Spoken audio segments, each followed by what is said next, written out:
Suami dia nak bakar zahir comel, dengan pakaian, dengan tempat tinggal, dengan kereta mewah dah. Nak bakar batin miskin. Dia kata beri nak bakar batin tapi buat ala kadar.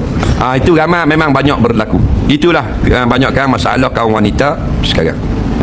Suami kena faham baik-baik. Khairukum khairukum li ahli. Sebaik-baik kamu yang terbaik melayani isteri ini. Beri dia kepuasan, biar dia puas hati, biar dia suka hati. Minta maaf lah nak royak sikit. Nafsu batin, nafsu seks bahasa moden, orang puang seluruh dunia jauh lebih kuat tuntutannya dari laki-laki. Ayat mudah, orang perempuan kuat seks. Minta maaf lah, orang puang dia lebih kuat-kuatan. Pasal Allah ni beri kekuatan zahir pada kaum laki-laki, maka batin kuat orang puang.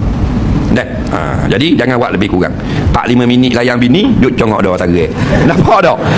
Kurang-kurang sejam 45 minit. Faham lagi?